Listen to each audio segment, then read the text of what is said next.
BJP, in a fair election, they were nowhere near 240 seats. No way. I mean, I'd be surprised if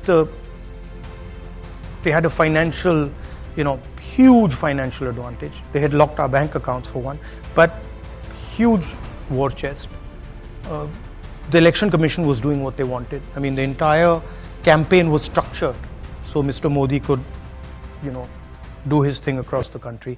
आपकी जुबान में हद्दी नहीं होती, लेकिन आपके जो शब्द है वो आपको बहुत ऊपर ले जा सकते हैं या तो आपको बहुत नीचे गिरा सकते हैं। राहुल गांधी जी अभी सबको पता है कि यूएस दौरे पे है। राहुल गांधी जी ने यूएस में एक जर्नलिस्ट को इंटरव्यू देते हुए कहा कि भारत में जो 2024 का इलेक्शन था वो फ्री एंड फेयर नहीं था। इलेक्शन कमीशन पूरी तरह बीजेपी की तरफ थी, क्योंकि बीजेपी के पास बहुत सारा फंड था, मतलब कि बीजेपी के पास बहुत सारा पैसा था। कांग्रेस के जितने भी अकाउंट्स थे सारे के सारे बैंक अकाउंट्स फ्रीज कर दिए गए, जिसकी वजह से कांग्रेस चुनाव में पैसा नहीं खर्च कर पाई और जिसकी वजह से कांग्रेस के कुछ कैंडिडेट को हार का सामना करना पड़ा। और राहुल गांधी जी ने ये भी कहा कि चुनाव आयोग ने जो इलेक्शन था वो इस तरीके से पूरा का पूरा डिजाइन किया था जिससे भाजपा को फायदा है। अगर फ्री एंड फेयर इलेक्शन होता तो बीजेपी की 246 सीट्स कभी नहीं आती। बीजेपी इतनी सीट्स ला ही नहीं सकती थी 2024 इलेक्शन, क्योंकि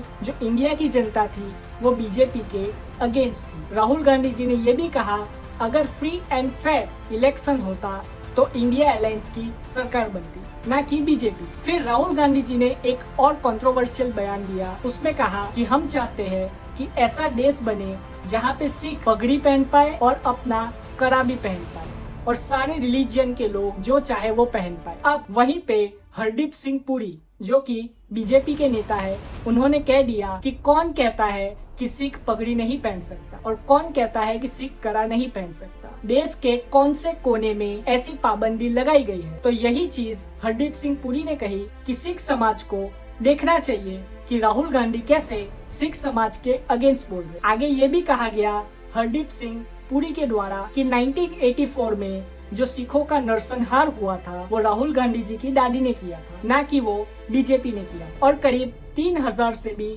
ज्यादा सिखों को सरेआम मार दिया गया था। और राहुल गांधी जी के पिताजी राजीव गांधी जी ने जब इसके बारे में स्पीच दी तो सिखों के नरसंहार के बारे में ये कहा, तो जब बड़ा पेड़ गिरता है तो जमीन थोड़ी सी हिलती है और सिखों के नरसंहार को जायज बन। पूरी की पूरी बीजेपी राहुल गांधी जी पे टूट पड़ी है और ये कह दिया कि राहुल गांधी जी की तो आदत ही है कि फॉरेन में जाके इंडिया की इमेज को खराब करे। और उसी पे अमित शाह जी का भी बयान आया। अमित शाह जी ने ये कहा कि राहुल गांधी जी आरक्षण को छू तक नहीं सकते। अब ये कंट्रोवर्सी कैसे स्टार्ट हुई? मैं यहाँ पे कह दूं कि राहुल गांधी जी ने इंटरव्यू के दौरान ये कहा, जब उनसे पूछा गया कि आरक्षण के बारे में कांग्रेस क्या सोचती है, तो राहुल गांधी जी ने कहा कि आरक्षण हम अभी खत्म नहीं करेंगे, जब टाइम आएगा तब हम आरक्षण को खत्म कर देंगे। उसी पे अमित शाह जी ने मौका देखा और अमित शाह जी ने कहा कि देखो राहुल गांधी जी आरक्षण खत्म करने की बात कर रहे हैं, लेकिन जब तक बीजेपी की सरकार है तब तक